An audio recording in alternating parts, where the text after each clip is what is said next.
As you may all know, when it comes to sim racing shifters, there aren't many options, especially when it comes to H shifters. There's the Logitech shifter that will set you back around $60 for the shifter itself and the Leo Bodner USB adapter. There's the 3D printed SHH shifter which will set you back around $100. There's the $170 TH8A. There's the $250 Fanatec SQ 1.5. And then you've got the very expensive offerings from the likes of ProSim, BDH, etc. However, an affordable, full metal construction H shifter has recently appeared all over eBay and Aliexpress.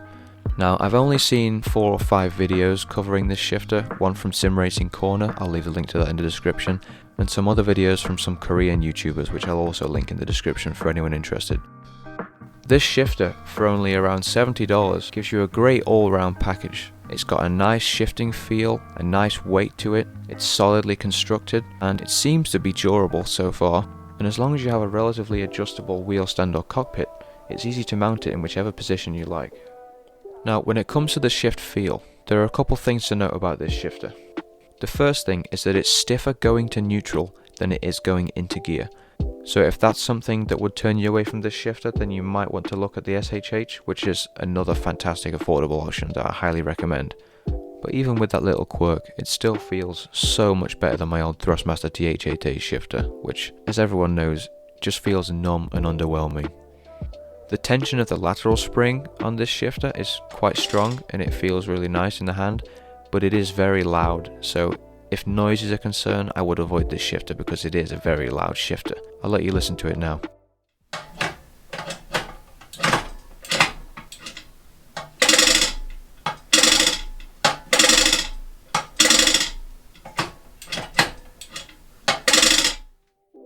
The mechanism inside this shifter is really simple.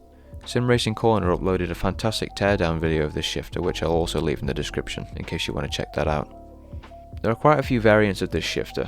Firstly, you can go with either 6+R or 7+R. I went with 6+R because I've never used a 7th gear on my TH8A, and I just like the fact that the shape of the gate on this shifter blocks you from accidentally going into reverse unless you're intending to do so.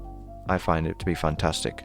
And then you can choose to have a little switch which comes on the shaft of the shifter to be a range switch for truck sims, but I decided to mount it to my handbrake because it happened to reach and it works perfectly as a headlight switch, although you do have to use joystick key to map it as 2 inputs. This strange little white piece on the shaft is actually a sequential adapter. It's a little injection molded piece of plastic which you can push down into the gates and it turns it into a sequential shifter. And I have to say, it actually feels pretty decent as a sequential shifter. Because you're pushing into that clamping mechanism with the same bearings, you can feel a point where it gives away, just like on the Fanatec V3 clutch, if you know how that works. So that gives this shifter a really nice feel in sequential mode as well, which surprised me quite a lot. I was initially planning on buying a separate sequential shifter to go alongside it, but now I don't feel the need to. So anyone looking for a shifter that's easy to switch between H pattern and sequential and feels good in both, this is your option as long as you don't mind the noise. Now, as you may have noticed, the shift knob I have on my shifter isn't the one that came in the box. The one that came in the box is just a simple black nylon ball, which feels decent in the hand, but I much prefer the knob that I had on my TH8A initially, which is an aluminium and leather Mugen shift knob for a Honda. For anyone wondering, the thread pattern on the shaft of this shifter is M8 by 1.25, and if you want to fit a Honda shift knob onto the shaft like I have, you'll need an M10 by 1.5 to M8 by 1.25 thread reducer, also known as a thread adapter. Now, when it comes to mounting the shifter on a rig, as you can see there are 4 slots at the bottom of the shifter. It comes with 4 small M6 screws and 4 nuts to go with it, so if you don't have screws or nuts, don't worry about it because it comes with them. You'll just need a screwdriver and a wrench to tighten them down. With the included screws, the thickness of the material you're screwing into can only be up to about 7.5mm or about 0.3 inches. Any more than that and there won't be enough thread to securely tighten it down. Also, for anyone with a cockpit or wheel stand that has a shifter mount similar to on my GT Omega Apex, the way I mounted the shifter is with a single piece of 4080 aluminium extrusion, and I had to purchase 8 40 series M6 T-nuts to go inside the rails, 4 on the top for the shifter and then 4 underneath to mount the extrusion to the shifter mount. So I think that pretty much covers everything about this shifter. So now I'm going to leave you a bit of gameplay so you can see how it works in both H pattern and sequential mode.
If you found this review helpful, I'd appreciate you dropping a like and a comment. And make sure you share this video and Sim Racing Corners videos on this shifter if you know anyone in the market for a new shifter. But yeah, that just about does it from me. Thank you very much for watching, and bye bye.